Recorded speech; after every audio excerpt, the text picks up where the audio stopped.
The Pacific afternoon sun filtered through the reinforced glass windows of the San Diego Veterans Rehabilitation Facility, casting long golden shadows across the polished tile floor. Commander Sarah Mitchell sat motionless in her custom titanium wheelchair, positioned in the corner of the recreation room where she could observe everything without drawing attention. Her steel-gray eyes, sharp as a sniper's scope, traced the movements of other patients with the analytical precision that had defined her entire military career. She watched how the nurses moved, the rhythm of their patrols, the rotation of security personnel. Even in this place of healing, she couldn't switch off the operational mindset. It was encoded into her DNA at a level deeper than consciousness. 3 years, 4 months, and 17 days had passed since the IED explosion in the mountains of Kunar Province, Afghanistan. She remembered every detail with crystalline clarity: the sound of the blast, the smell of burning metal and desert earth, the moment she felt her legs go numb. The official military report had declared it a training exercise accident that resulted in unforeseen injuries. That was the sanitized version, the narrative designed for public consumption and bureaucratic filing. The truth was classified above top secret, buried in bunkers that few people on Earth had clearance to access. Sarah had been conducting a black operations extraction mission, recovering a high-value intelligence asset from a Taliban-controlled compound. The operation was supposed to be a standard in and out, executed by her 12-person SEAL Team 7 unit. But intelligence had been compromised. Someone had sold information to the enemy, and when Sarah's team rappelled from the helicopter into the compound's courtyard, 200 fighters were waiting. The firefight lasted 43 minutes. 11 of her teammates died. Sarah took 3 rounds, one in her left shoulder, one grazing her ribs, and one that severed her spinal cord between the L3 and L4 vertebrae. By all medical reasoning, she should have died on that mountain, bleeding out into the Afghan dust like so many warriors before her. But Sarah Mitchell had never been good at following expected outcomes. The surgeons at Bagram Air Base had worked for 7 hours to stabilize her. Then came the flight to Germany, the transfer to Bethesda Naval Medical Center, and finally, 18 months of aggressive rehabilitation. Doctors used words like remarkably resilient and exceptional will to live when discussing her recovery. They had no framework for understanding her because she existed outside normal parameters. Most people who suffered spinal cord injuries at her level experienced depression, rage, despair, the natural human response to losing the ability to walk. Sarah felt none of those things. She simply assessed the situation with cold, tactical clarity and adapted. She had lost mobility from the waist down. Her operational days were over. Her career was terminated. The military had no use for a paralyzed commander. These were facts. Sarah accepted facts the way soldiers accept orders, completely and without argument. But if her body was compromised, her mind remained lethal. And in a world of classified operations and covert intelligence work, a sharp mind was sometimes more valuable than legs. The rehabilitation facility had become her temporary duty station. She was assigned here officially for physical therapy and psychological adjustment, though everyone understood she was really here to fade from public view. Former operators who knew too much, who carried classified knowledge in their heads that couldn't be easily retired, sometimes needed to disappear into civilian life. Not prison, not punishment, just strategic removal from visibility. Sarah was here to become a ghost, a memory of military service that Americans could feel good about while moving on with their lives. And she was excellent at being a ghost. The other patients recognized her only as Sarah, a polite, quiet woman who participated in therapy sessions without complaint and spent her free time reading or staring thoughtfully out windows. The staff treated her with the careful sympathy they extended to all long-term residents. There were moments of automatic pity in their eyes, the pity that came from seeing a young woman's body broken and knowing she would never walk again. Sarah didn't correct their assumption that she was devastated. The pity worked in her favor. It made her invisible. What none of them understood was that Sarah's wheelchair wasn't a prison. It was a tactical position. From this seat, she could see the entire facility's security apparatus, the entry and exit routes, the patterns of guard rotations, the blind spots in the surveillance system. She'd mapped the compound's layout during her first week, identified which staff members were competent and which were lazy, noted which nurses had family problems that might make them vulnerable to coercion. Old habits. Her brain couldn't turn them off even if she'd wanted to, which she didn't. Sarah had learned decades ago that operational awareness was the difference between living and dying. You paid attention, or you ended up dead in a mountain pass in Afghanistan. The facility director, Dr. Marcus Reeves, had made several attempts to build a rapport with her. He was genuinely well-meaning, the kind of man who'd chosen to work with traumatized veterans because he actually cared about their recovery. During their one-on-one sessions, he'd asked gentle questions about her feelings, her goals, her plans for civilian life. Sarah had given him the responses he wanted to hear, that she was adjusting, that she found meaning in helping other veterans, that she was exploring vocational rehabilitation opportunities. All lies, of course, but they were the right lies, the ones that allowed Dr. Reeves to feel like his interventions were working, that his facility was successfully integrating another wounded warrior back into society.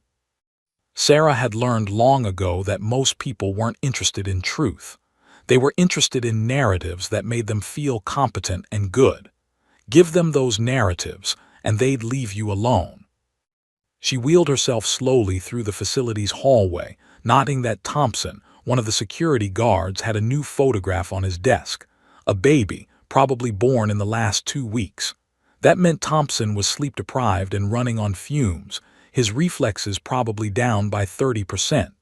Wilson, the night shift supervisor, had started drinking coffee with trembling hands.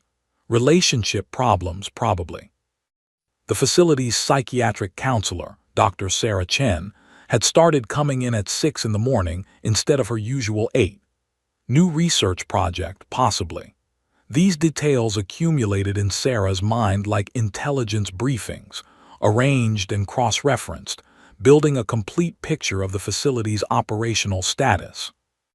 Outside the window, the late afternoon sky had turned a brilliant shade of orange.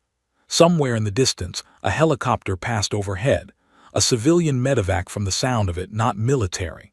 Sarah watched it disappear into the clouds and felt nothing. No longing, no regret, no sense of what she'd lost. That chapter of her life was closed. She was something new now, still lethal, still dangerous, still capable, but transformed into a shape that no one expected. The other patients would go home eventually, restored to their families, integrated back into civilian life. Some would succeed. Others would struggle with phantom pains, with PTSD, with the existential crisis of being broken in a society that worships wholeness. They would try to find meaning in survival, purpose in recovery. Sarah didn't have that problem. She'd never believed survival was the point. The point was the mission. The point was serving something larger than yourself. The point was excellence. And Commander Sarah Mitchell had never failed at excellence. She turned her wheelchair back toward her room as evening fell over the facility, her steel-gray eyes reflecting the fading light. Tomorrow would bring more observation, more data collection, more invisible preparation. Because somewhere in the classified corridors of Naval Special Operations Command, there were people who knew exactly what Sarah Mitchell was capable of. And sooner or later, they would come looking for her. When they did, she would be ready. The morning had started like any other Wednesday at the San Diego Veterans Rehabilitation Facility. Sarah had attended her physical therapy session at 9 o'clock, where she'd worked with therapist Marcus Johnson on maintaining her upper body strength. The exercises were routine, weights, resistance bands, balance work, performed with the same methodical precision she brought to everything. Marcus always commented on her exceptional progress, though he didn't understand that Sarah wasn't working toward the normality he envisioned for her. She was working toward something else entirely, something he lacked the clearance to understand. By noon, she'd returned to her room and settled into her usual afternoon routine, reading classified intelligence briefings that mysteriously arrived in encrypted digital form, analyzing tactical scenarios in her head, and observing the facility's operational patterns from her window. She was midway through a report on emerging drone technology when the first alarm bells sounded. Not literal alarms, but the subtle shift in facility energy that indicated something unusual was happening. The recreation center had been scheduled for a community outreach event that afternoon. A local veterans advocacy group was hosting a discussion panel on military rehabilitation services. Sarah hadn't planned to attend. Public events weren't her preference. But when she heard the commotion escalating in the hallways around 2 o'clock, raised voices, security radios crackling with alert codes, she decided a personal reconnaissance mission was warranted. She wheeled herself silently toward the recreation center, moving with the practiced stealth of someone who'd spent decades learning to disappear in plain sight. What she found was controlled chaos. Approximately 50 protesters had gathered outside the recreation center's main entrance, their presence announced by signs, shouted slogans, and a level of organized aggression that suggested this wasn't spontaneous. Sarah immediately began analyzing the group's composition and tactical organization. She identified a core leadership element, maybe 8 to 10 individuals who were coordinating the others, directing foot traffic, positioning people for maximum visibility. The signs themselves were professionally printed, suggesting funding from an organized advocacy network. The protesters' chants had a rehearsed quality, delivered in synchronized waves that indicated prior training. No more wars, no more lies, soldiers' bodies pay the price. Military-industrial killing machine. Accountability now. Sarah recognized the rhetoric. She'd been briefed on a dozen anti-military activist networks operating along the California coast. These were true believers, the kind of protesters who operated from genuine conviction rather than casual curiosity. That made them both more dangerous and more predictable. Predictable meant she could model their likely behavior patterns. Dangerous meant they might do something reckless in pursuit of their ideological goals. The facility's security team, led by Director Reeves, was attempting to manage the situation with professional calm. They'd closed the main entrance and were directing attendees around to the side entrance. Security personnel were positioned strategically, not aggressive but clearly visible. This was crowd management 101, presence without provocation. It was competent work, though Sarah noted 3 tactical vulnerabilities that would matter if the protest escalated. She positioned her wheelchair near the recreation center's east wall, partially obscured by a potted plant, giving her an unobstructed view of the main action. Her hands rested on the wheelchair's armrests, appearing relaxed, but her muscles were coiled with the kind of readiness that came from 2 decades of military service. She was here to observe, to gather intelligence, to understand the group's true intentions. Part of her was genuinely curious whether this would escalate into actual violence. Part of her hoped it would. A peaceful protest was information gathering. A violent one was an operational test. The afternoon wore on, and the protest maintained its energy level but didn't intensify. Activists chanted, held signs, occasionally blocked entrance paths before being redirected by security. It was irritating to the facility's operations but largely harmless. Sarah was beginning to assess that this was exactly what it appeared to be, an ideological statement without tactical objectives. Then everything changed. A man emerged from the protest's core group, late 20s, intense eyes, the kind of burning conviction that came from true belief rather than casual activism. His name was Derek Monroe, though Sarah wouldn't learn that until later when police reports identified him. What she registered immediately was his behavioral pattern: elevated aggression markers, wide stance indicating aggressive readiness, hand movements that suggested he was working himself towards some kind of action threshold. She'd seen this before. She'd watched men cross the line from peaceful protest into violence. This man was approaching that threshold. Derek's eyes scanned the recreation center's entrance, analyzing entry points and security positions. He was looking for something, an opportunity, a symbol, a moment. Then his gaze locked onto Sarah's position near the wall, and she saw the moment of recognition flash across his face. To him, she wasn't a skilled operative in a wheelchair. She was the perfect symbol. She was a broken soldier, a victim of military violence, a walking, or rather, rolling, indictment of everything he believed the military represented. To him, Sarah represented the human cost of wars he opposed. And if he could physically demonstrate that cost to the cameras and phones recording this event, he could crystallize his message in a way that words never could. Sarah watched him move toward her with the same detached clarity she brought to all tactical situations. There was no fear, no defensiveness, no preparation for resistance. She simply observed his approach, calculated his likely actions, and made a decision that would reshape everything. Derek reached her position in 12 strides. He was breathing heavily, his face flushed with emotional intensity. "You're exactly what this is about," he said, gesturing at her wheelchair with trembling fingers. "The military destroys people like you and then just discards them. That's what we're here to expose." Sarah said nothing. She simply watched him, her steel-gray eyes unreadable. What happened next occurred in 3 seconds, though it would be replayed thousands of times on news broadcasts and social media platforms. Derek grabbed the wheelchair's push handles with both hands. His intention was clearly to overturn it, to create a dramatic image of a disabled veteran being literally discarded. Sarah allowed it. She didn't brace herself, didn't attempt to prevent the motion, didn't resist. She simply released the tension in her body and let gravity and momentum do their work. The wheelchair tipped sideways. Sarah's body fell with it, hitting the tile floor with enough force to create a sharp, audible impact. For a fraction of a second, pain registered, not from the fall, which her body was entirely conditioned to tolerate, but from the pure tactical calculation of what she was allowing to happen. The cameras caught everything. The moment of the wheelchair overturning. The moment of her body hitting the ground. The moment of Derek standing above her, shouting about military accountability, his face twisted with righteous conviction.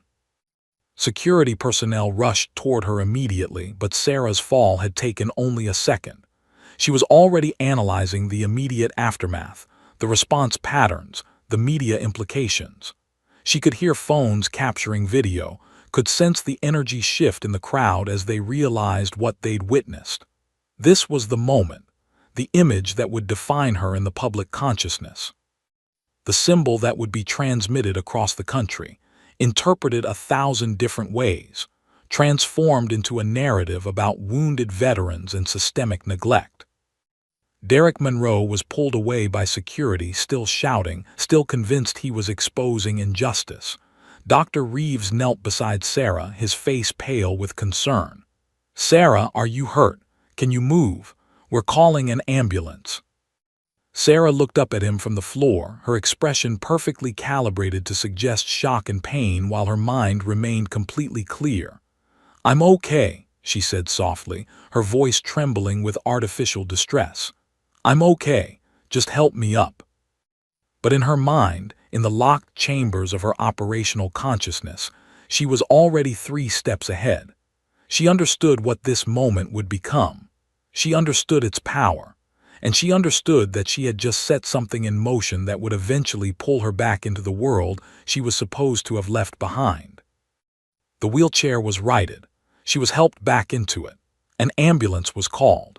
And as she was wheeled toward the medical examination area, Sarah Mitchell's carefully constructed ghost of anonymity began its inevitable transformation into legend. The video went viral at 3:47 p.m. Pacific Time on a Wednesday afternoon in March. By 4:15 p.m., it had been viewed 1.2 million times. By 6:00 p.m., it had been shared across every major social media platform. By midnight, it had eclipsed 47 million views, and the number was growing exponentially every minute. The angle was perfect, taken from a phone held by a facility visitor who'd captured Derek Monroe's assault from start to finish in crystal clear HD. The moment of the wheelchair tipping, the moment of Sarah's body hitting the tile floor, the moment of Derek standing above her with his face twisted in self-righteous anger. It was the kind of footage that didn't need interpretation. It told a story that Americans already understood. Yet another wounded veteran, vulnerable and alone, being brutalized by people who didn't respect their sacrifice. The narrative assembled itself with remarkable speed. By Thursday morning, every major news outlet had run the story. CNN led with disabled veteran assaulted at San Diego facility. Fox News framed it as anti-American protesters attack wounded hero. MSNBC contextualized it within broader conversations about veteran support and social division. The New York Times ran an investigative-style headline, "Inside the San Diego facility, what happened when activism turned violent?" Within 18 hours, the story had transcended news coverage and become a cultural moment. Politicians immediately seized the opportunity to demonstrate their patriotism. Senator James Mitchell, no relation to Sarah, though the coincidence wasn't lost on observers, appeared on 3 morning shows before 9:00 a.m. Friday, calling for federal charges against Derek Monroe and demanding a comprehensive investigation into security at Veterans Affairs facilities nationwide. Representative Maria Garcia released a statement pledging to introduce legislation increasing security funding for rehabilitation centers. The president's press secretary issued a formal statement expressing outrage at the assault and promising swift justice. Every political figure in America suddenly understood that this issue was a winner. Patriotism was a safe bet, and defending wounded veterans gave them moral high ground that couldn't be challenged without appearing callous. Sarah Mitchell, the woman at the center of the storm, remained silent.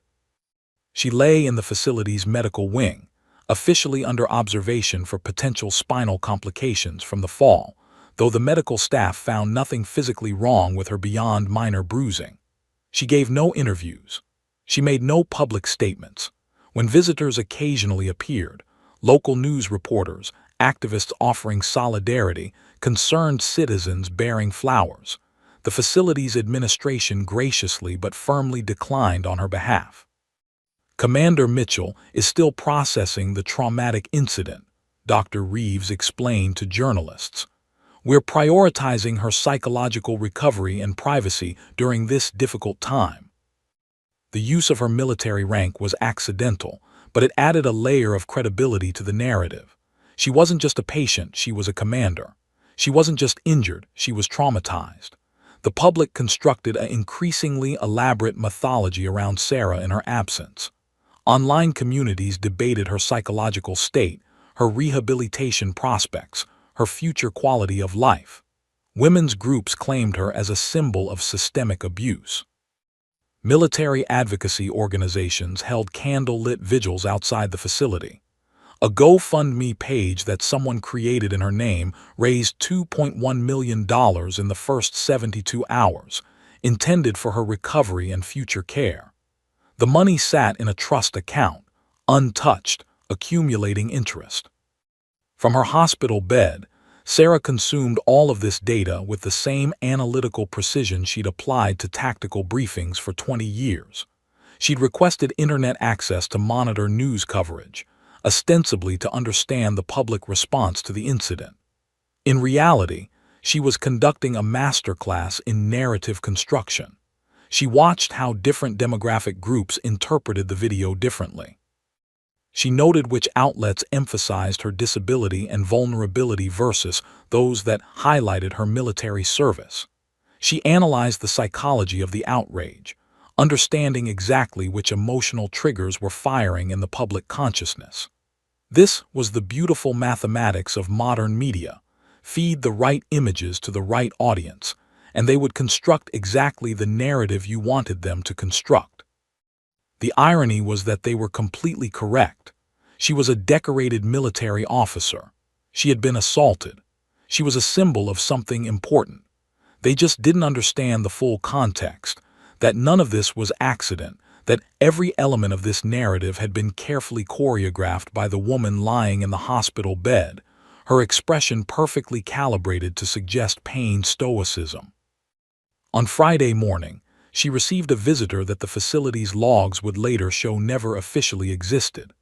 Admiral James Blackwell, head of Naval Special Operations Command, arrived in a nondescript sedan at 5:45 a.m. before facility staff rotations changed. He was escorted directly to Sarah's private room by Dr. Reeves, who'd been given a single phone call and asked not to ask questions. Blackwell was a compact man in his early 60s, with the bearing of someone who'd made hard decisions in hard places and lived with the consequences. He stood at the window for 30 seconds without speaking, watching the facility's grounds begin to awaken with morning light. When he finally spoke, his voice was quiet, almost conversational. "That was beautifully executed," he said. "I've read your operational file, every classified report. I've seen your tactical analyses, your mission reports, your psychological evaluations. But watching you in real time, watching you orchestrate that entire incident down to the specific angle of the camera capturing your fall, that was something else entirely." Sarah didn't respond immediately. She simply watched him, her expression neutral. "You let him throw you," Blackwell continued. "You calculated exactly how he would react, exactly what the cameras would capture, exactly how the public would interpret it. You created a symbol. You made yourself invisible in plain sight by becoming the most visible person in the country." He turned to face her. "The question is, why?" Sarah's response was measured and precise. "Because," she said, "I needed to disappear completely before anyone could ask me back to work. And the only way to disappear completely is to become exactly what everyone expects to see: a broken veteran, a victim, someone the public wants to protect, not someone they're afraid of." Blackwell nodded slowly. "We have a problem," he said, and proceeded to explain about the 4 captured intelligence operatives in Yemen, the 72-hour timeline, the impossible extraction, and the reason he'd come to see a wheelchair-bound commander in a rehabilitation facility at 5:45 in the morning. He didn't ask if she was capable. He didn't suggest she reconsider her retirement. He simply laid out the facts and waited. Sarah listened to every word, her mind already mapping operational parameters, tactical approaches, resource requirements. Somewhere deep in her chest, beneath layers of professional discipline and calculated emotion, something awakened. It was the thing she'd been trying to suppress for 3 years: the hunger for operation, the need for mission, the fundamental recognition that she was built for exactly this kind of work. "I'll need a secure facility for training," Sarah said quietly. "Equipment modified for my wheelchair configuration. A team I can evaluate and trust. And authorization from the highest levels of government, because what we'd be attempting violates about a dozen different protocols." Blackwell smiled slightly. 72 hours, Commander Mitchell, that's all you have." As he turned to leave, Sarah called after him. "Tell them I'm devastated. Tell them I'm struggling. Tell them I'm grateful for all the support. Make them believe I'm broken beyond repair." "Already done," Blackwell said. "The narrative is perfect. America's broken hero, slowly recovering with the nation's prayers. They'll believe whatever we want them to believe because that's what they came to see." As dawnlight filled the hospital room, Sarah Mitchell lay back in her bed and felt something like satisfaction. The game had begun. The real operation was hours away. And for the first time in 3 years, she knew exactly who she was supposed to be. The safe house was located in the desert outside Barstow, California, approximately 200 miles north of the rehabilitation facility. Sarah had been transported there in the back of an unmarked government van at 2:00 a.m. on Saturday morning, smuggled out of the facility with surgical precision. Dr. Reeves had been paid a visit by 2 men in dark suits who explained, without explicitly threatening, that Sarah Mitchell's medical records would show she'd requested a temporary transfer to a more specialized rehabilitation facility upstate. The paperwork was already prepared. The documentation was already in place. His cooperation wasn't really being requested. It was being assured. The safe house itself was architecturally nondescript, a low-slung concrete structure surrounded by 10 acres of desert scrub, accessible only by a private road that wasn't on any publicly available maps. Inside, the facility was nothing short of extraordinary. State-of-the-art medical equipment lined the walls of what had been converted into a tactical operations center. High-speed internet connections tied directly to classified military networks, satellite imagery systems, tactical planning stations, and in the back section, something that made Sarah's pulse quicken, a fully equipped adaptive combat training facility. Admiral Blackwell was waiting for her in the main briefing room, along with 5 other people whose presence indicated the highest levels of classified authorization. There was Lieutenant Commander David Torres, Operations Chief for Naval Special Operations Command, a man whose file Sarah knew contained details of 17 successful Black Ops missions. Captain Linda Zhang, head of Naval Intelligence Analysis, who'd earned her reputation by being right about geopolitical situations that everyone else got wrong. Major James Whitfield from the Joint Special Operations Command, a tactical genius who'd redesigned modern close-quarters combat doctrine. And 2 people whose identities weren't even mentioned, a man and a woman who sat in the back and didn't speak, their presence alone suggesting they represented agencies even more classified than SEAL team operations. "Sit down, Commander," Blackwell said, gesturing to the wheelchair-accessible position at the briefing table that had obviously been prepared in advance. Every detail had been choreographed. Every element of the operation was already being managed with precise military efficiency. "I need to brief you on something that requires clearance above your current authorization level. In about 30 seconds, you're going to learn information that will make you a target of approximately 7 different foreign intelligence services. Once you hear it, you can't unknow it. You can't go back to the facility. You can't return to civilian life. You're either all in, or we tranquilize you and deposit you in a hospital in Reno with amnesia from the assault. Your choice." Sarah didn't hesitate. "Brief me," she said. Blackwell nodded to Captain Zhang, who activated a satellite imagery display on the screen. The image showed a compound in Yemen's Hadramaut Governorate, a remote area controlled by a terrorist organization with loose ties to Iranian intelligence services. 4 days ago, Zhang explained, a CIA intelligence gathering team was compromised during an operation in Sana'a. The compromise was systematic and complete.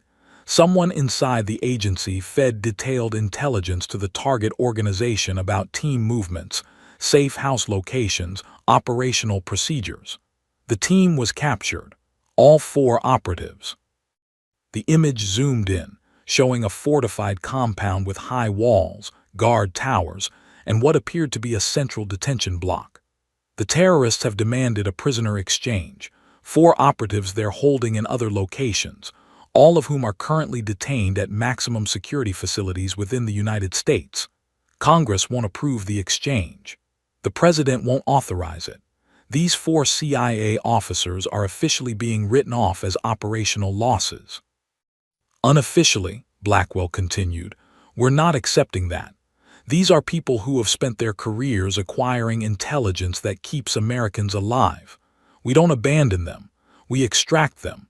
And we have 72 hours before the terrorist cell executes them on video broadcast to the world.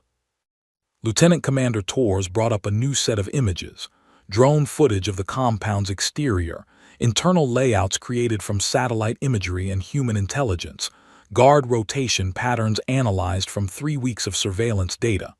Conventional extraction is impossible, Torres explained. The location is surrounded by hostile territory. Any helicopter insertion is shot down. Any ground approach is detected. The terrorist cell has invested significant resources into making this facility impregnable to military intervention. They've done extensive counter-surveillance work, studied how America responds to hostage situations, positioned assets to counter every standard tactical approach. Tours paused, letting the weight of the situation settle. Which is why we're going to do something they won't expect, something that violates every assumption they've made about American military capabilities. Major Whitfield stepped forward, his expression businesslike.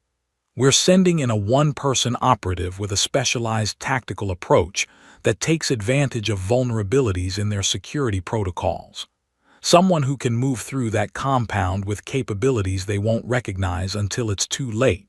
Someone who is, for all intents and purposes, invisible to their threat assessment models. He brought up a new image, a detailed schematic of the compound's interior, marked with what appeared to be a planned route through the facility. The detention block is secured by 2 heavy steel doors, electronic locks, and 6 guards in rotating shifts. A standard entry team would trigger alarms, initiate hostage execution protocols, and result in all 4 operatives being killed within minutes. But if we can get someone inside the perimeter, someone who can navigate silently through the compound's maintenance tunnels and access points, someone who is trained in non-lethal takedowns and can operate independently without external support, we might have a possibility of success. Sarah watched the schematic update, watched as the planned route indicated movement through service corridors, electrical conduits, and maintenance access points that most soldiers wouldn't even recognize as viable pathways. She understood what they were proposing. She understood the extreme difficulty level, the near-impossible tactical requirements, the massive operational risk. She also understood exactly why they needed her. "You're going to ask me to do this in a wheelchair," she said quietly. It wasn't a question. "Not in a wheelchair," Blackwell corrected. "In modified tactical equipment designed specifically for your enhanced mobility requirements. The wheelchair is for public consumption. What we've developed, what's in the facility behind us, is something else entirely. It's not a disability accommodation. It's a tactical advantage." For the next 4 hours, they briefed her on every aspect of the operation. The weather patterns in Yemen, the guard rotation schedules, the psychological profiles of the terrorist cell's leadership, which indicated they followed predictable patterns of behavior at specific times of day.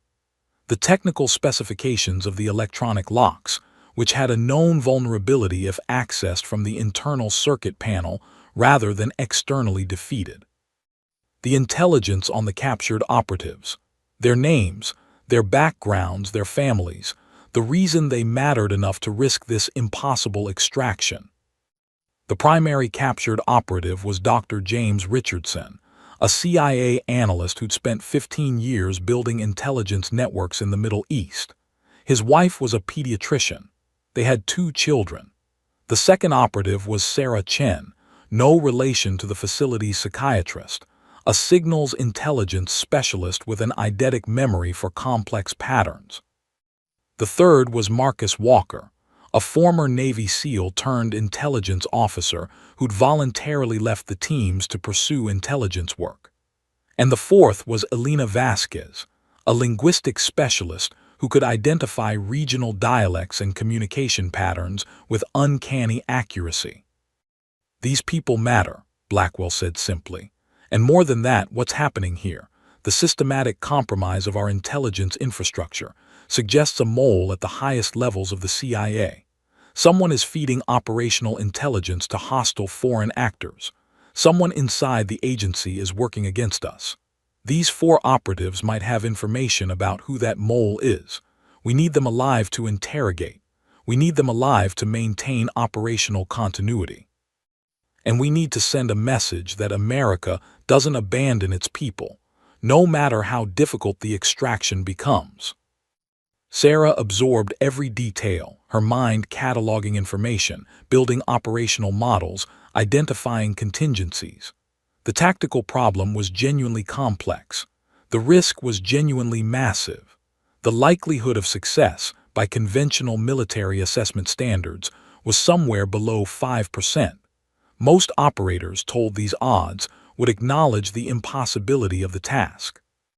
Sarah Mitchell simply said, "When do we start training?" "Now," Blackwell replied.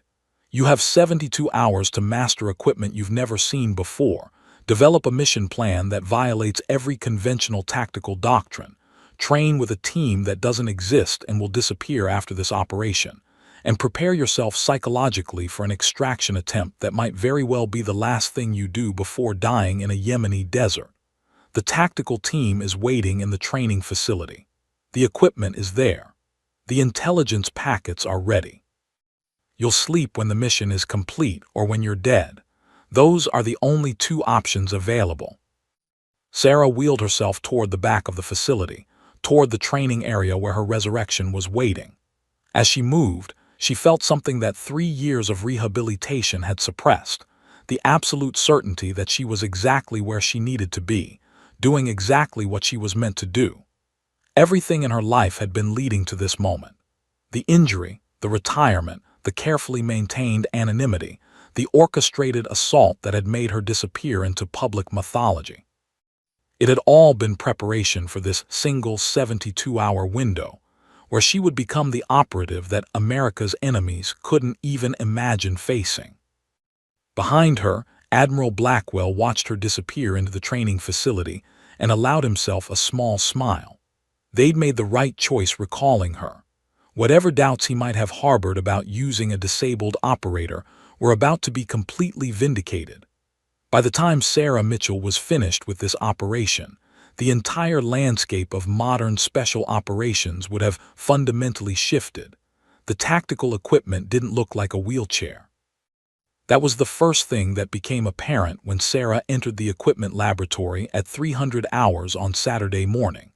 What it resembled instead was a hybrid between a high-end mobility system and a piece of advanced military hardware.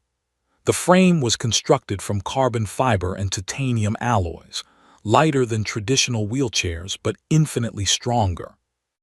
The wheels were oversized, designed for rapid propulsion across varied terrain, desert sand, rocky outcrops, smooth concrete floors.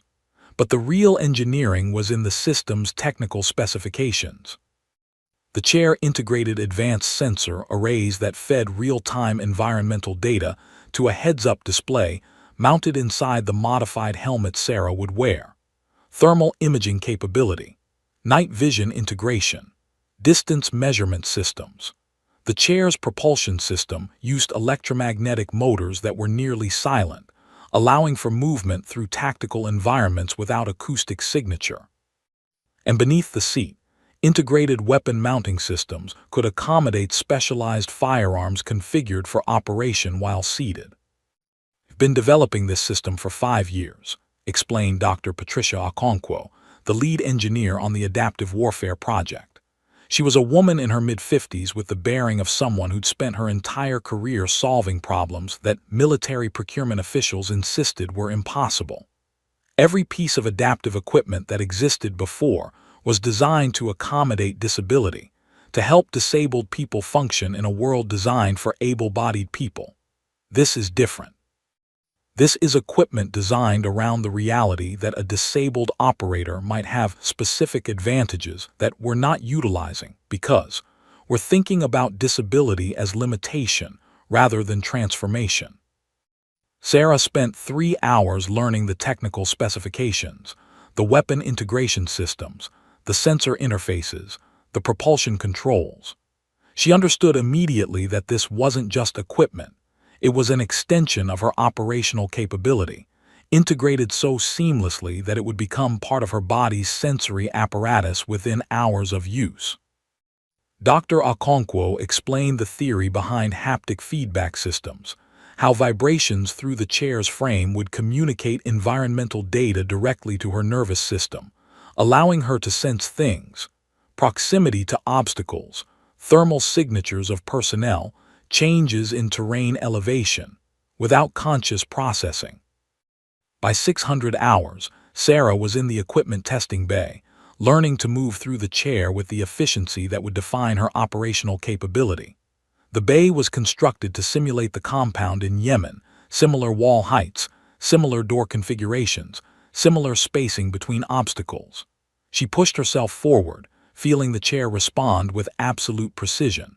The electromagnetic motors provided perfect torque control. The wheels gripped surfaces with exceptional traction. And as she moved, the sensor data began populating in her visual field, layers of information overlaying physical reality. The tactical team began arriving at 700 hours. 12 operators from SEAL Team 7, all of them combat-hardened veterans who'd served alongside Sarah in previous operations. Marcus Reaper Sullivan was the senior enlisted, a man who'd been on the Afghanistan operation where Sarah was injured. He'd watched her get hit, had carried her to the extraction helicopter, had held her in his arms as the bird lifted away from that mountain. Looking at him now, seeing the skepticism flicker across his face when he realized Sarah would be leading this operation, Sarah understood what needed to happen.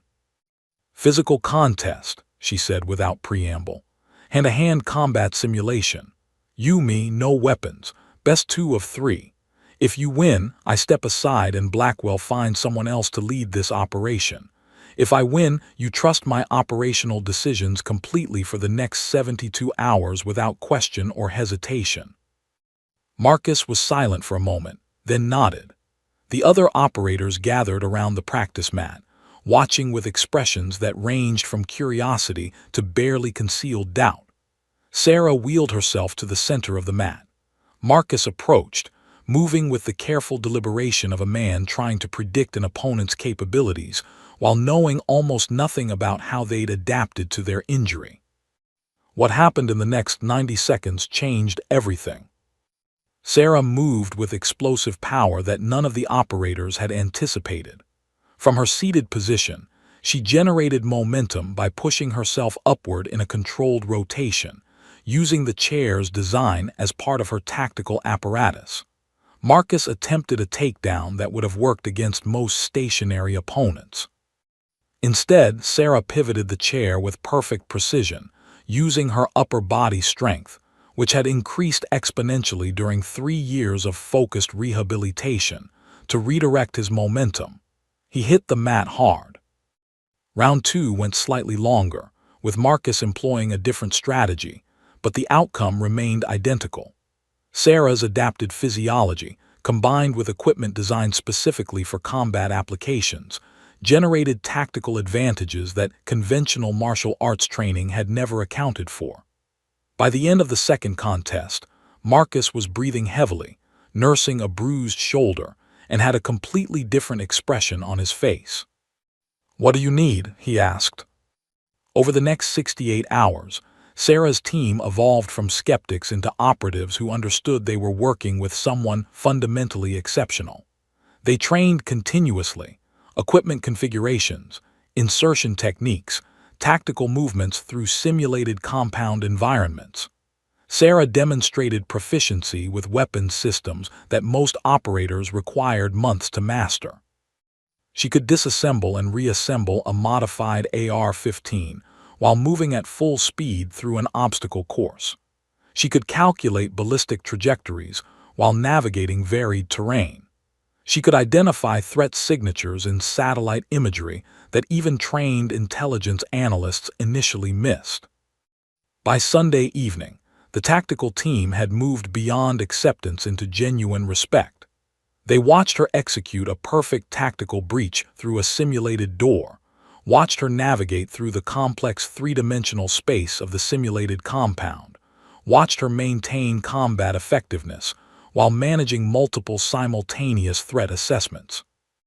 One operator, a younger guy named Jackson, whispered to Marcus after observing her execute a perfect non-lethal takedown simulation. "She's not adapted to combat. Combat is adapted to her." The psychological component of the training was equally intense. Sarah spent hours in debriefing sessions with Captain Zhang, analyzing the psychology of the terrorist cell's leadership, understanding their likely decision-making processes, predicting how they would respond to unexpected situations.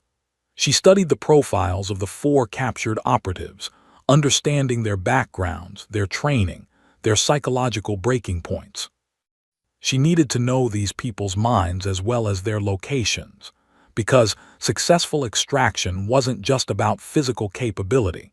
It was about understanding human behavior under extreme stress. By Monday morning, 72 hours remained. Sarah had consumed approximately 6 hours of sleep total, supplemented with stimulant injections that kept her neurological systems operating at peak efficiency despite the accumulating fatigue. She was thinner than she'd been on Saturday, her body burning calories at an extraordinary rate as she pushed every system to its limits. Her hands showed minor cuts and abrasions from weapons training. Her muscles ached with the deep burn of exertion that approached her physical ceiling. And she had never felt more alive. In the final briefing, Admiral Blackwell presented the operation's final parameters. The terrorist cell is executing the first hostage at 400 hours on Thursday local time. That's 34 hours from now.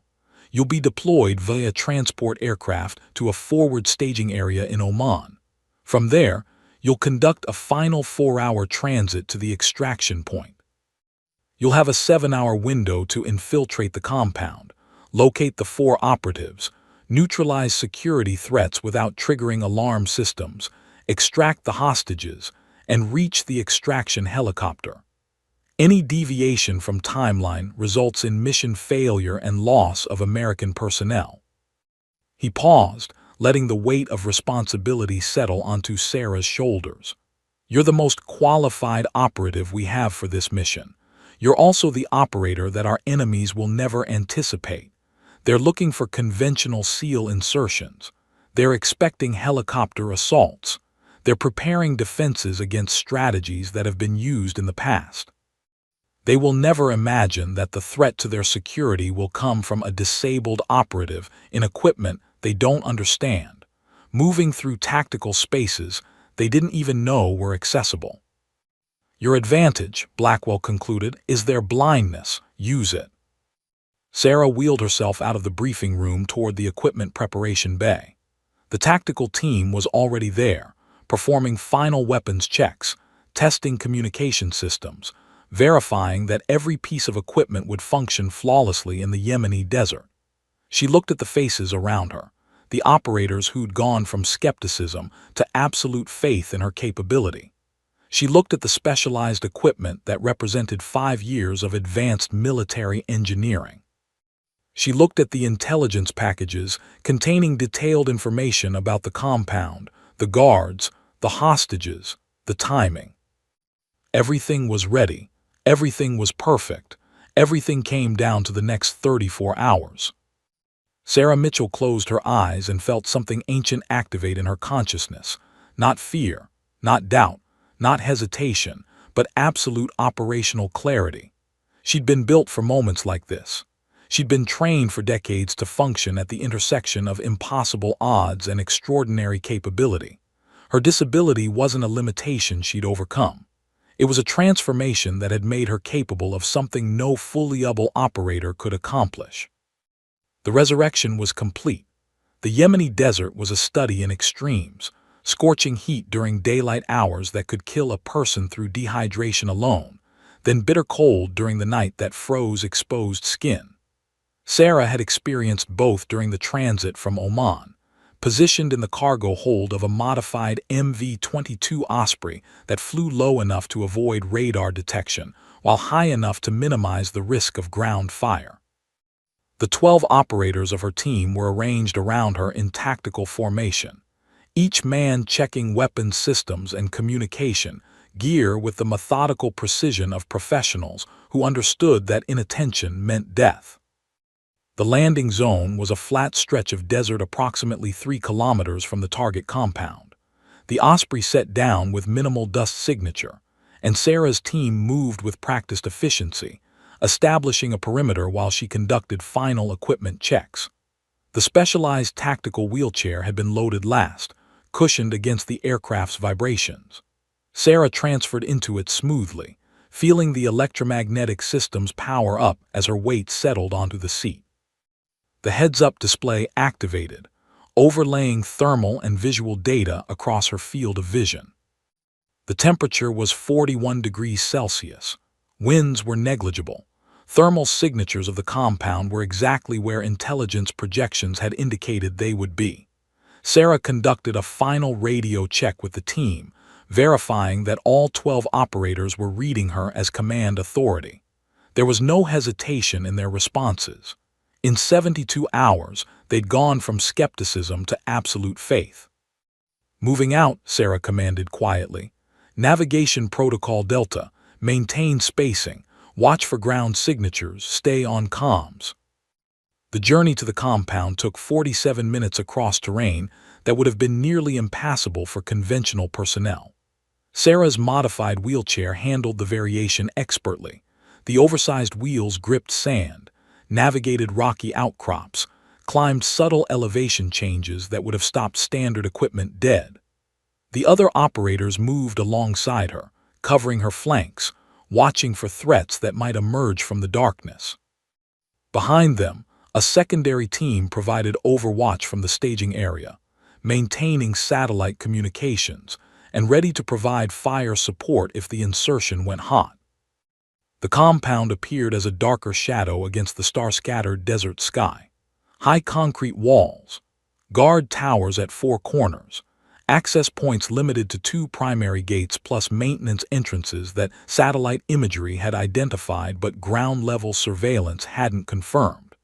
Sarah signaled the team to hold position 50 meters out, and she began conducting a detailed sensor analysis of the facility's current security status. The thermal imaging showed exactly 8 guards in predictable positions, 4 on the main gates, 2 in the eastern tower, 2 rotating on the north wall. Electronic surveillance systems showed standard camera placement with rotation patterns that indicated the equipment was functional but not sophisticated. No motion sensors, no pressure-sensitive triggers, no sophisticated electronic alarm systems beyond basic perimeter monitoring. The terrorist cell had invested in visible security rather than technical defense systems, a tactical decision that suggested they'd never actually faced a coordinated military extraction attempt. Sarah's advantage was absolute. "Breach point," she whispered into the radio, directing the team's attention to the maintenance access point on the eastern wall. It was a metal grate designed to allow water drainage from the facility's interior courtyard, secured with a basic padlock rather than sophisticated electronic mechanisms. 3 operators moved forward with precision tools, and the lock was disabled in 47 seconds without triggering any alarm system. What happened next was executed so smoothly that it would later appear choreographed in the security footage the terrorist cell would eventually release. Sarah wheeled herself toward the main entrance, deliberately visible to the 2 guards manning that position. The moment they spotted her, the moment confusion registered on their faces as they tried to comprehend what a disabled woman in a wheelchair was doing in the middle of the Yemen desert, the Eastern assault team moved. The first 2 guards never fired a weapon. Sarah's operators used specialized non-lethal projectiles, compressed air systems that delivered incapacitating doses without generating gunfire acoustics that would alert other security personnel. The guards dropped silently. The maintenance grate was pulled open. The assault team disappeared into the facility's maintenance tunnel system before the guards' bodies had stopped moving. Sarah maintained her position at the main entrance, visible and commanding authority, her presence serving as psychological disruption to the remaining guards. When the northern wall guard attempted to radio an alert, his voice simply cut off mid-transmission. Sarah's electronic warfare specialist had isolated the communications frequency and jammed the outgoing signal. The guard would keep trying to communicate for exactly 8 seconds before realizing something was wrong. By then, it would be too late. Inside the compound, the assault team moved through the maintenance tunnels with Sarah's real-time guidance. She maintained continuous satellite communications with the tactical center in Barstow, receiving updated intelligence on guard movements, pressure-tested the facility's internal security systems through her adaptive equipment's signal analysis capabilities, and provided moment-by-moment tactical updates to the team moving through the facility's interior. The level of situational awareness she possessed was unprecedented. She could see through walls using thermal imaging, could predict guard movements based on behavioral analysis, could identify the precise location of the detention block based on human intelligence combined with physical structure analysis. Detention block entry point, 60 meters, bearing 270, Sarah transmitted. Guard rotation pattern indicates 10-minute window. 1 operator remains here. 2 assault the electrical control panel. Remaining operators secure the detention cells. The team moved exactly as she directed. The electrical control panel was accessed through a service crawlspace. The electronic lock system was disabled from the internal circuit board rather than externally defeated, preventing any triggered alarms. The detention block door opened silently. Dr. James Richardson was in the first cell, weakened by 5 days of captivity but still conscious. Sarah Chen was in the second, her physical condition better than expected. Marcus Walker and Alina Vasquez were in cells 3 and 4. The operators moved with practiced efficiency, assessing physical condition, providing water and basic medical support, preparing the hostages for rapid extraction. The facility's response came exactly as Sarah had predicted. With communication systems jammed, the guards began a systematic search of the compound's interior. This was their critical mistake. They were looking for conventional threats, heavily armed assault teams, explosives, military hardware. What they encountered instead was Sarah Mitchell positioned at the main entrance, visible and alone, firing precise shots that incapacitated guards without triggering the lethal force escalation that would have resulted in hostage execution. 3 guards came at her from the main courtyard. Sarah's weapon system was integrated into the wheelchair's firing mechanism, allowing her to engage targets while maintaining full mobility control. She fired 3 times. 3 guards dropped, incapacitated by specialized projectiles that would leave no permanent injury but would render them unconscious for the next 8 hours. Behind her, the assault team was moving the rescued hostages through the facility's maintenance system toward the compound's eastern wall. The helicopter extraction point was 2 kilometers away. Sarah's team had 30 minutes to get the hostages mobile and moving across open desert before the terrorist cell could mount a coordinated response. The 2 guards at the maintenance grate had regained partial consciousness, but were still incapacitated. Sarah provided covering fire as the assault team emerged from the facility, the 4 hostages moving between protective operators, moving faster than their physical condition should have allowed because the alternative was death. The specialized tactical wheelchair proved invaluable during the extraction. Sarah maintained rear position, providing covering fire while the team moved toward the extraction point. Her integrated weapon systems allowed her to engage pursuing guards while still maintaining forward mobility. The terrorist cell's response was desperate and disorganized. They'd never trained for this scenario because they'd never imagined anyone would attempt an extraction in this manner. By the time the Osprey's rotors appeared on the horizon, the tactical team had traveled 2 kilometers, and the hostages were moving under their own power, running toward the helicopter with the absolute desperation of people who'd expected to die. The terrorist cell had lost 8 personnel to non-lethal incapacitation and had no comprehension of what had happened. Their security systems remained mysteriously non-functional. Their guards lay scattered throughout the compound, conscious but unable to move. Their intelligence asset, the 4 Americans they'd intended to execute, were gone. Sarah was the last to board the Osprey, providing overwatch as the aircraft powered up. The moment her wheels cleared the ramp, the helicopter began its ascent, climbing rapidly away from pursuing fire that came too late to matter.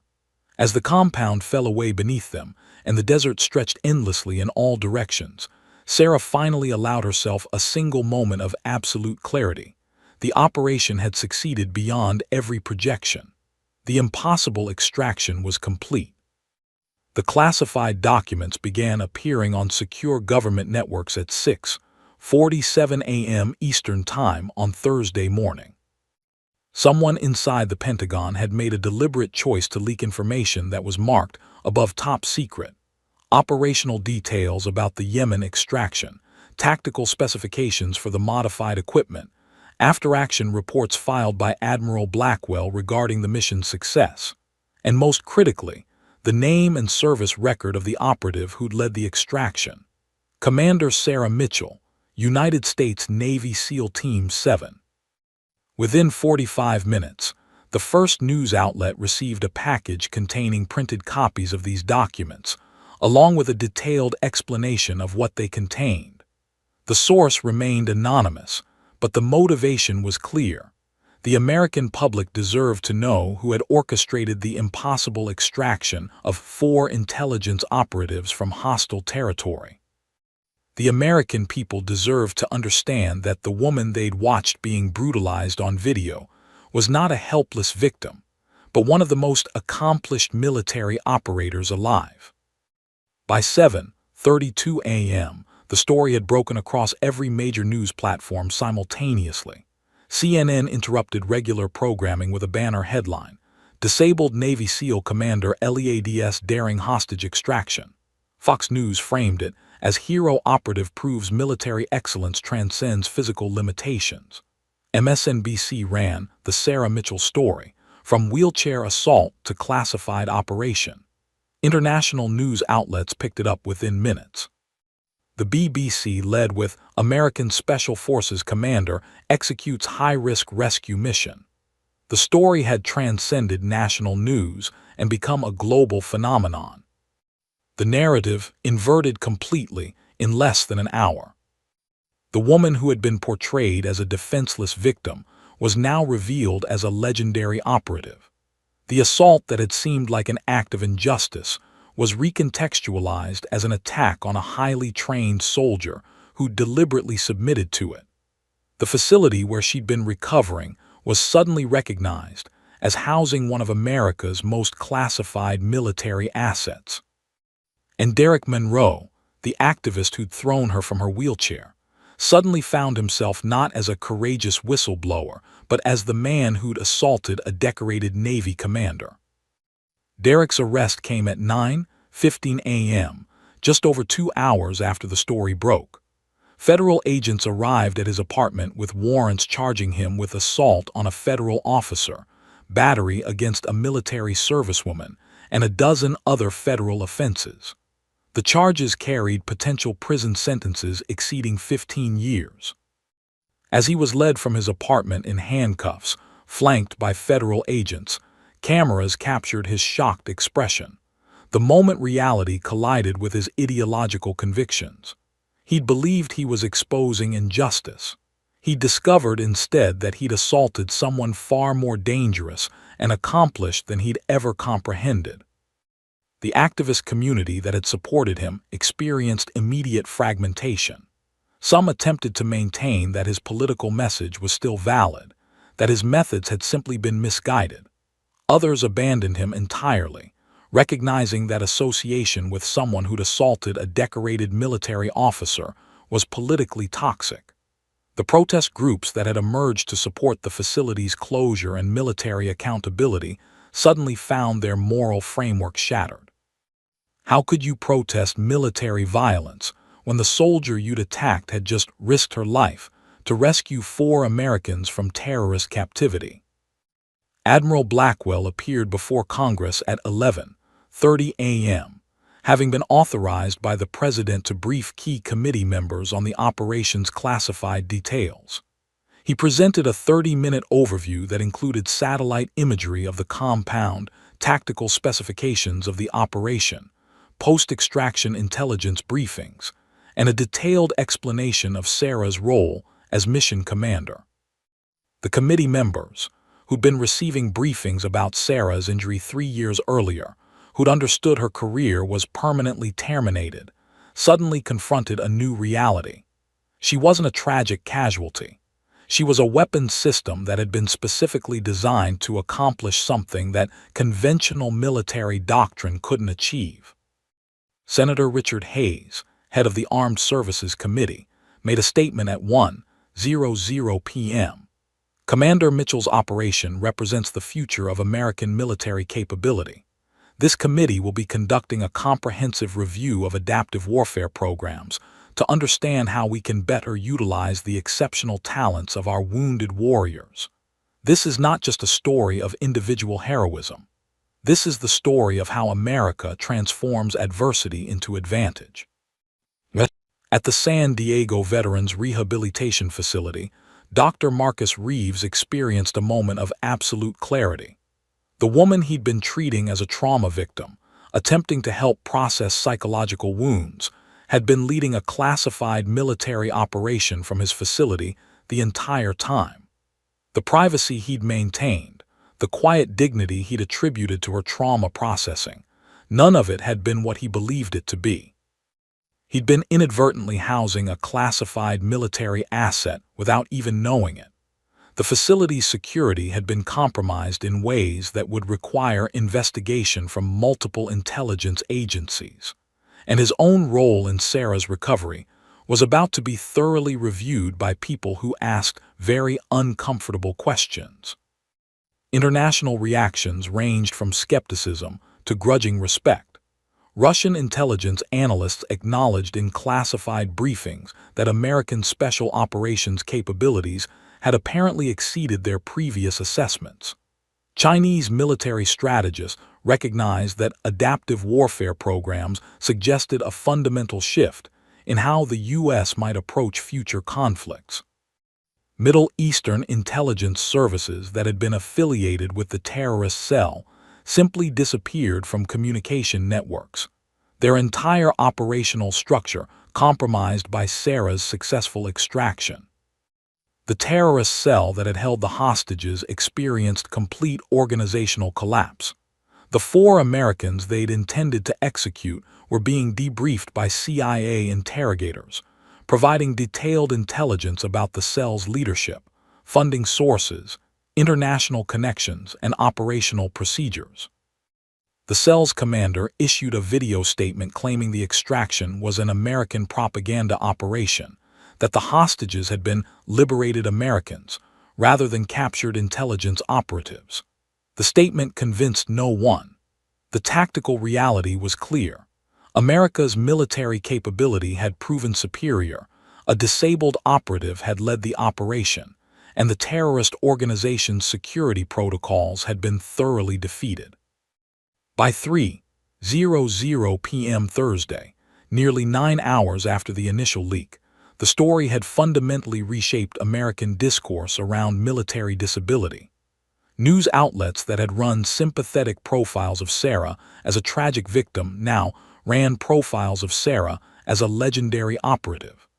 Talk show hosts that had expressed outrage at her treatment now discussed the philosophical implications of her capabilities. Military analysts debated whether adaptive warfare represented the future of special operations, or whether Sarah Mitchell was simply an exceptional individual whose circumstances created an extraordinary narrative. The most powerful moment came at 5:30 p.m. Thursday, when the White House released a statement from the president. Commander Sarah Mitchell represents everything America values: courage, dedication, excellence, and the absolute refusal to accept limitations imposed by circumstance. She has demonstrated that capability is not defined by physical ability, but by the quality of mind, character, and determination that an individual brings to their service. The nation owes her a debt of gratitude that cannot be fully expressed in words. Sarah watched all of this from the tactical medical facility in Oman, where she'd been transported for post-operation medical evaluation. She experienced none of the shock or distress that observers might have anticipated.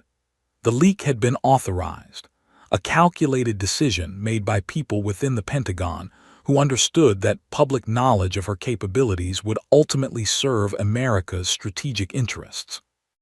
The narrative inversion from victim to legend had been predicted, modeled, and strategically managed. What she felt instead was absolute clarity about what came next. The public now knew she existed. The world now understood her capabilities. She could no longer operate as a classified ghost. The transformation from anonymous operative to public figure was complete and irreversible.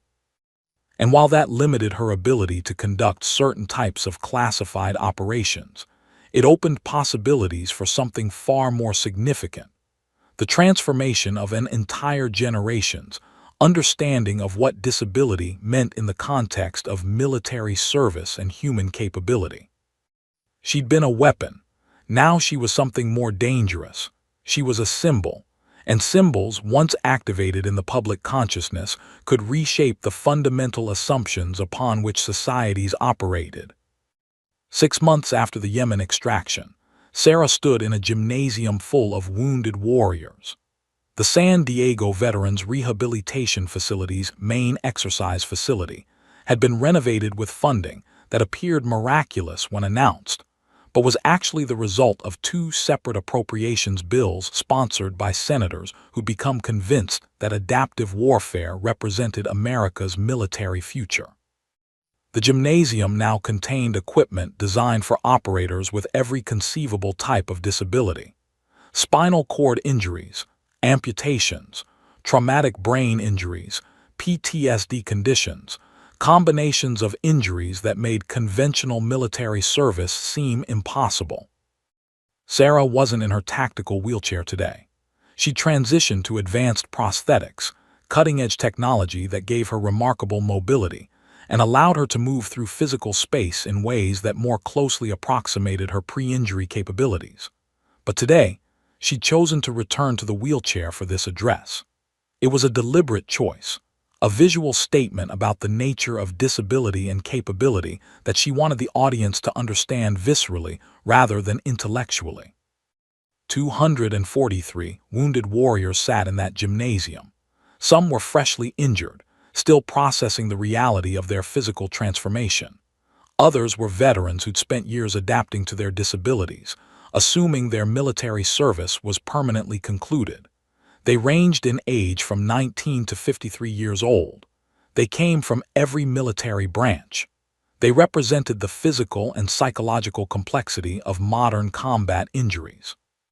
And they were all watching Sarah Mitchell, with expressions that ranged from reverence to desperate hope.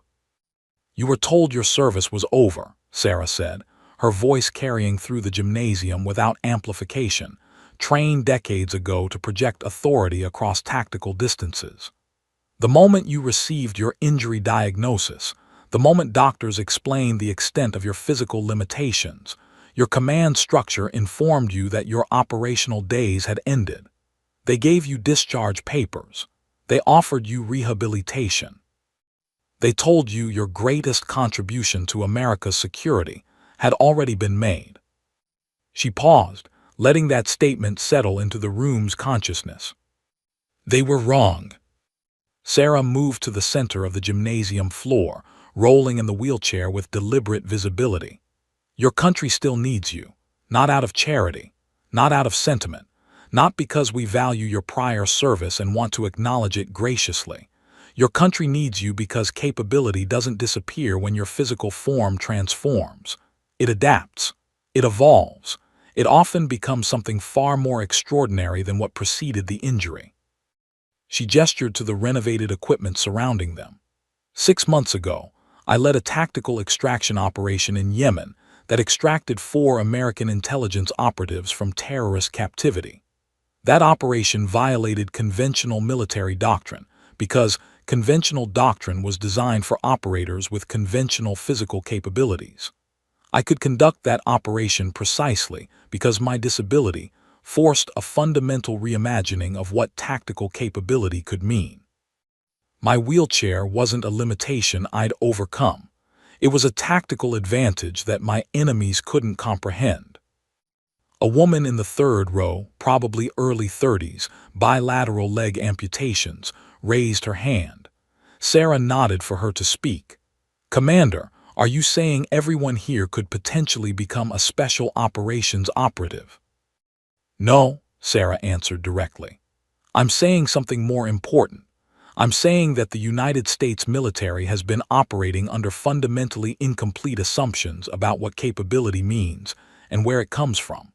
We've assumed that certain types of military service require certain types of physical abilities. What I'm proposing is a comprehensive restructuring of how we think about military capability in the context of adaptive warfare." She brought up a presentation on the gymnasium's large display screens, the Adaptive Operations Program, a comprehensive initiative designed to identify wounded veterans with elite potential and redirect them into classified military roles perfectly suited to their capabilities.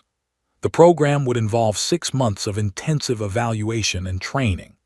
Participants would undergo psychological assessment, tactical skill evaluation, and specialized equipment testing. Those selected for operational deployment would become part of a newly formed unit, the Adaptive Response Squadron, designed specifically to conduct operations that exploited the unique capabilities that disabled operators possessed. "This isn't rehabilitation therapy," Sarah explained. "This is military assessment. Some of you will complete the program and determine that you're not cut out for this kind of work. That's perfectly valid. Some of you will complete the program and discover capabilities in yourselves that you never suspected existed. Some of you will find that your disability gives you advantages in specific operational contexts that fully able operators simply cannot match. And some of you will discover that you're built for something entirely new, something that didn't exist, until we recognized that military capability could take forms we'd never previously imagined." Over the next 4 hours, Sarah conducted detailed one-on-one assessments with volunteers from the gymnasium population. She evaluated physical capabilities, psychological resilience, tactical thinking patterns, decision-making processes under stress. She developed a proprietary assessment system that went far beyond traditional military fitness evaluations. She was looking for something specific: the combination of mental acuity, adaptability, operational mindset, and psychological resilience that separated extraordinary operators from merely competent soldiers. By the end of the assessment period, Sarah had identified 17 candidates who showed exceptional potential. Among them was Marcus Walker, a double amputee from the Iraq War who'd believed his military days were irretrievably behind him. Marcus had served in conventional infantry until an IED had taken both legs below the knee. Now, he was being offered the opportunity to undergo evaluation for the Adaptive Response Squadron, with the specific possibility of deployment in intelligence-gathering operations where his amputation actually provided tactical advantages. He could move through certain types of terrain more efficiently than operators with conventional prosthetics, and the psychological profile analysis suggested he had exceptional capability for high-stress decision-making. There was also Elena Rodriguez, a former pilot who'd experienced a traumatic brain injury that had ended her flying career. The injury affected certain types of processing, but had actually enhanced her pattern recognition capability and her ability to maintain focus across extended operational periods. Sarah identified her as potential for a specialized signals intelligence role, where her neurological adaptation created specific advantages.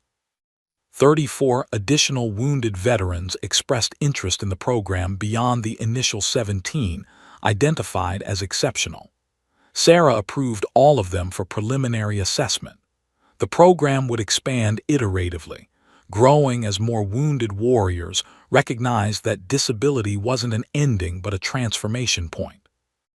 "This changes everything," Admiral Blackwell said when Sarah presented the program results to him in classified briefing a week later. "Not just military doctrine, not just special operations capability. You're fundamentally altering the national conversation about disability, capability, and the nature of human resilience. That's the point, Sarah replied. Military service has always been about individuals who are willing to sacrifice their physical wholeness for purposes larger than themselves. What I'm proposing is simply the recognition that sacrifice can take forms we hadn't previously acknowledged. A soldier who gives their legs for their country doesn't lose capability. They transform it. The question is whether we have the courage as a military institution to recognize that transformation as evolution rather than ending. By the end of the first year, the Adaptive Response Squadron had grown to 47 operatives. They'd conducted 17 classified operations across 6 continents. Their success rate exceeded 97%. They'd recovered intelligence assets, conducted extraction operations, gathered tactical information, and executed missions that conventional special operations teams would have classified as impossible. They'd done it while fundamentally changing the conversation about what military capability meant. Sarah spent part of her time in operational planning and part of her time as a mentor and instructor for the growing program. She worked with injured soldiers, helping them understand that their disability wasn't a punishment or an ending, but a transformation point toward something potentially more significant than what they'd lost. She trained operators in adaptive tactical techniques, in equipment systems designed for their specific capabilities, in psychological frameworks that treated disability as a strategic asset rather than a personal tragedy. The most profound moment came 8 months into the program, when Marcus Walker completed his first classified operation. It was a relatively low-risk intelligence gathering mission in Southeast Asia, but it was his first deployment since losing his legs. When he returned and was debriefed by Sarah, he simply said, "I've spent the last 5 years convinced my life was over. I just realized my life was only beginning." Sarah understood that feeling. She'd experienced it the moment Admiral Blackwell had walked into her hospital room and given her a choice between permanent civilian retirement and one final mission. That moment had transformed her from ghost to legend. Now she was creating opportunities for other warriors to experience their own transformation, to recognize that the injuries they'd sustained weren't failures but doorways to capabilities they'd never previously imagined. Standing in her office at the facility late one evening, looking at the growing file of Adaptive Response Squadron operatives, Sarah Mitchell understood that this legacy was more significant than any single military operation. Yemen had been extraordinary. Yemen had proven a concept, but the Adaptive Response Squadron represented the institutionalization of that concept, the transformation of exceptional individual capability into systemic military doctrine. The woman who'd been pitched from her wheelchair by an idealistic activist had become the architect of a new understanding of military capability. The disabled veteran that America had pitied had become the visionary who'd redefined what disability could mean in the context of human excellence. And the silent warrior in the rehabilitation facility had become the voice that changed how an entire nation understood resilience, sacrifice, and the infinite ways a person could serve purposes larger than themselves. The story of Sarah Mitchell wasn't a story about overcoming disability. It was a story about recognizing that disability, properly understood and strategically embraced, could transform an individual and ultimately transform institutions into something far more capable than what preceded the transformation. And somewhere in the future, beyond the visible horizon, new operatives from the Adaptive Response Squadron were preparing for missions that would reshape the landscape of what American military capability could accomplish. Sarah had opened a door that could never be closed. The question wasn't what disabled people could achieve despite their disabilities. The question was what humanity could achieve when it finally recognized that transformation created advantage.